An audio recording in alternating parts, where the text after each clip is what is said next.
Assalamualaikum warahmatullahi wabarakatuh. Bertemu kembali kita pada materi yang kedua, yaitu tentang metabolisme sel.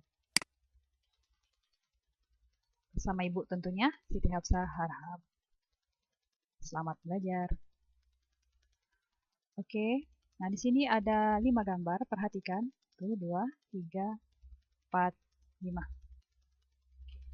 Perhatikan aktivitas semua yang ada di atas. Aktivitas apa saja?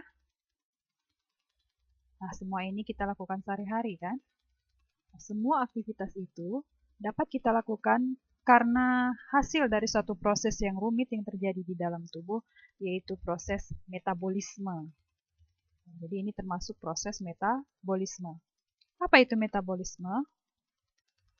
Metabolisme itu berasal dari kata bahasa Yunani, artinya perubahan. Atau dengan kata lain, metabolisme adalah semua reaksi perubahan secara biokimia yang terjadi di dalam sel. Proses metabolisme berperan penting dalam regenerasi energi. Regenerasi artinya perbaikan atau pembuatan energi yang baru ya. Nah, metabolisme itu dibedakan menjadi dua. Yang pertama disebut dengan anabolisme, yang kedua disebut dengan katabolisme. Anabolisme adalah proses penyusunan atau sintesis. Senyawa-senyawa sederhana akan dirubah, akan disusun menjadi senyawa yang kompleks. Sedangkan katabolisme adalah proses penguraian atau pemecahan. Senyawa-senyawa yang kompleks akan dipecah menjadi senyawa yang sederhana. Proses anabolisme adalah satu proses yang memakai atau menggunakan energi.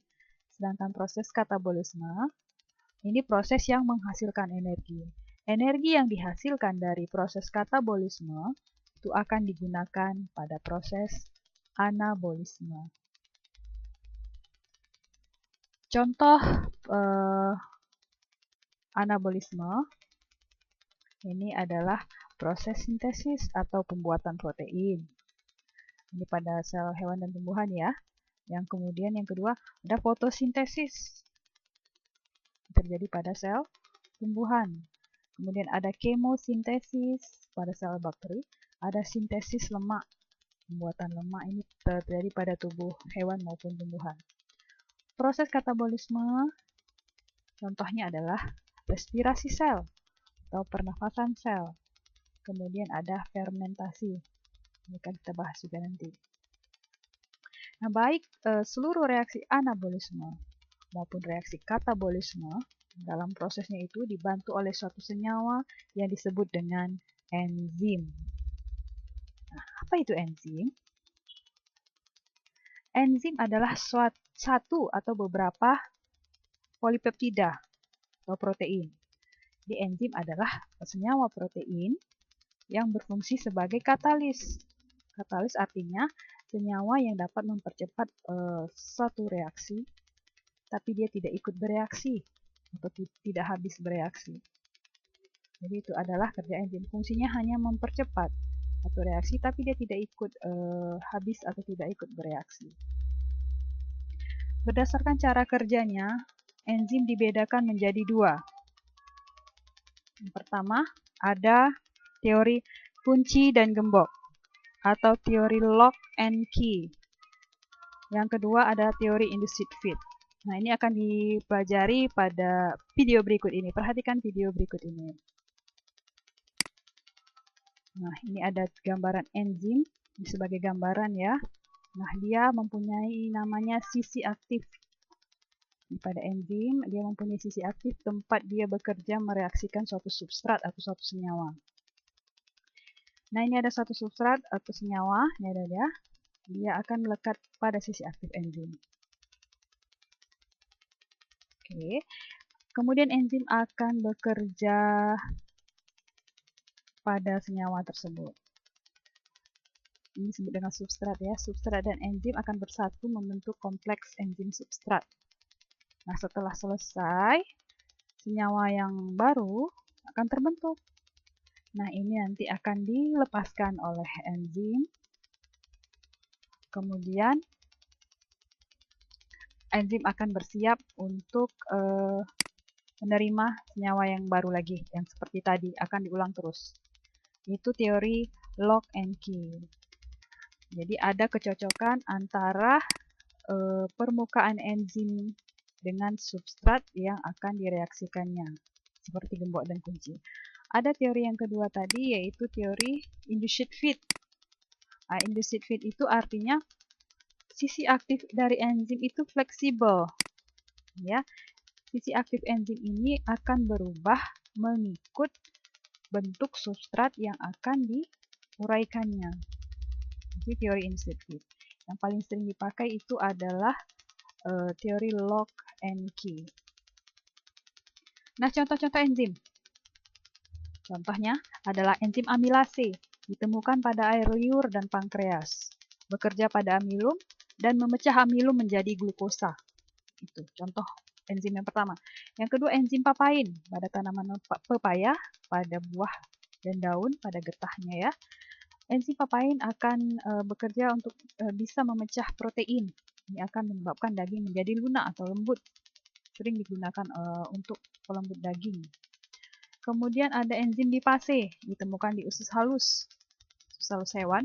Enzim lipase akan memecah lemak menjadi gliserol dan asam lemak, sehingga dia bisa dicerna. Yang keempat, enzim katalase, ditemukan di organ hati.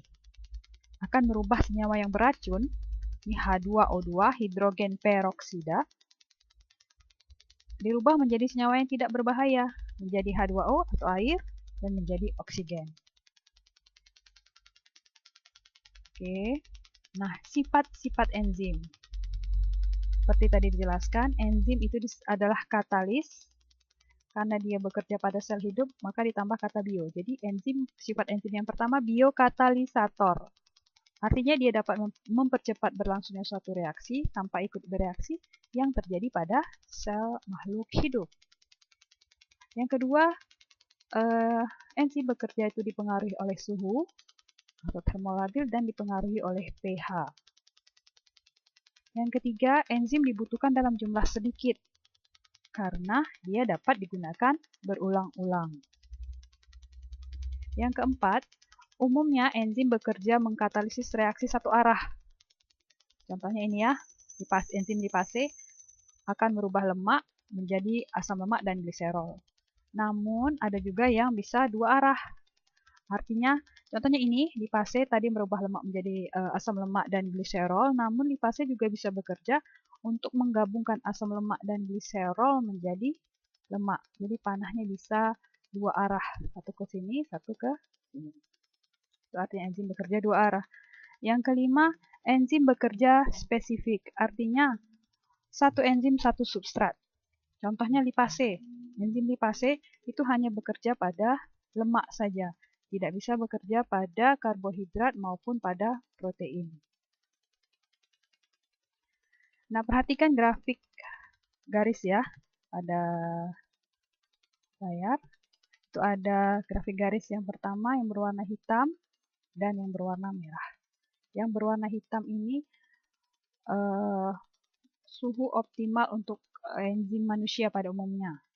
Yang merah ini suhu optimal untuk kerja bakteri enzim pada bakteri termofilik. Termofilik ini artinya suka panas. Nah, kita perhatikan ini. Nah, lihat di sini bahwa enzim-enzim pada manusia umumnya itu paling baik bekerja di sini ya pada suhu sekitaran di sini 3738 derajat Celcius suhunya. Sedangkan pada enzim pada bakteri termofilik ini bekerja baik pada suhu sekitar 75 atau 77 derajat Celcius. Berarti tiap enzim itu mempunyai suhu optimal yang berbeda-beda. Ada grafik yang kedua, yaitu pengaruh grafik ini itu pengaruh pH terhadap cara kerja enzim. Di sini ada dua. Ini adalah enzim pepsin, warna biru muda, yang biru tua adalah enzim tripsin. Kita perhatikan tuh enzim pepsin itu bekerja paling baik itu pada pH 2,8 di sini ya. 2,8. Kalau si tripsin bekerja paling baik pada pada pH sekitar 6,8.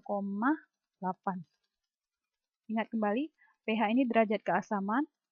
pH yang di sini sekitar 6,8 sampai 7,2 ini ada pH netral. Di bawah ini ini disebut dengan asam. Di atas 7,2 atau di atas 7 ini adalah pH basa. Berarti si enzim pepsin itu bekerja pada suasana yang asam, pada pH asam. Tripsin itu bekerja paling baik itu pada pH normal. Enzim pepsin ini bekerja pada suasana asam. Nah, enzim pepsin ini ditemukan di pH yang asam pada tubuh manusia, yaitu di lambung. Enzim pepsin banyak ditemukan di lambung karena dia baik bekerja pada pH 2,8. Jadi apabila pepsin berada di usus halus kita itu basah, maka enzim pepsin akan rusak karena dia tidak cocok pada pH di usus halus. Kemudian pada saat enzim bekerja mereaksikan zat-zat itu pada proses metabolisme, ada yang menghambat kerja enzim. Zat yang dapat menghambat kerja enzim itu disebut dengan inhibitor. Inhibitor itu ada dua jenis. Yang pertama inhibitor kompetitif, yang kedua adalah inhibitor non-kompetitif. Inhibitor kompetitif dan kompetitif akan dijelaskan melalui video berikut ini. Perhatikan.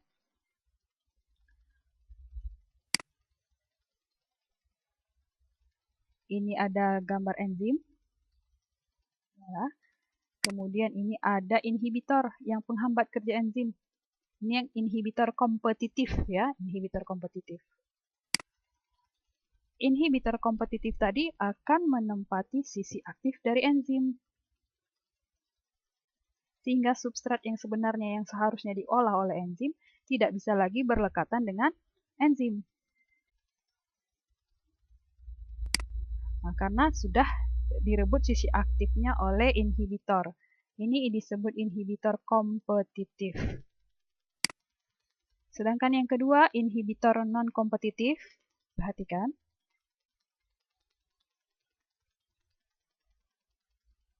Ya, inhibitor non-kompetitif. Ini ada enzim. Nah, ini inhibitor kompetitif yang berwarna merah. Dia melekat pada enzim, tapi bukan di sisi aktif ya. Melekat pada enzim. Ini inhibitor non-kompetitif ini akan menyebabkan sisi aktif dari enzim berubah.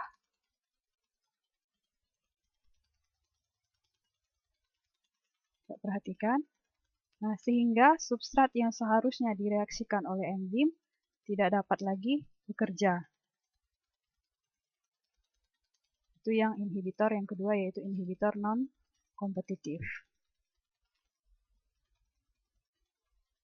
Contoh inhibitor kompetitif yang dalam metabolisme tubuh manusia itu ada senyawa metotreksat. Ini dapat menghambat kerja enzim dihidrofolat reduktase. Kemudian ada asam malonat yang menghambat ikatan enzim dengan asam suksinat. Ini inhibitor kompetitif. Contoh inhibitor non-kompetitif itu ada pestisida atau DDT dan parasion. Ini yang dapat menghambat kerja enzim pada sistem saraf. Kemudian ada antibiotik dan penisilin yang dapat menghambat kerja enzim pada sel-sel bakteri. Kemudian ada sianida, ini senyawa yang beracun ya, yang dapat mengikat ion besi atau Fe pada darah. Oke, sekian dulu pertemuan kita pada hari ini, yaitu tentang metabolisme. Apa itu metabolisme, pembagian metabolisme, contoh-contoh metabolisme, kemudian enzim, cara kerja enzim, kemudian jenis enzim. Ini ada tugas yang akan kalian kerjakan di buku catatannya. Tugas yang pertama, apakah semua makhluk hidup melakukan metabolisme? Kemudian beri alasan. Yang kedua, perhatikan gambar. Nah, di sini ada yang berwarna merah, ini adalah enzim. Ada warna biru, ada substrat, kemudian membentuk kompleks enzim substrat, kemudian perhatikan gambar di sini. Nah, menurut kalian dari gambar di bawah ini, apakah ini reaksi anabolisme atau reaksi katabolisme? Berikan alasan. Yang ketiga, ini 3 ya, apakah yang terjadi apabila suatu proses berlangsung tanpa dibantu oleh enzim? Berikan alasannya. Tugas akan dikerjakan di buku tugas, kemudian difoto dan diupload di Google Classroom. Sekian dan terima kasih. Assalamualaikum warahmatullahi wabarakatuh.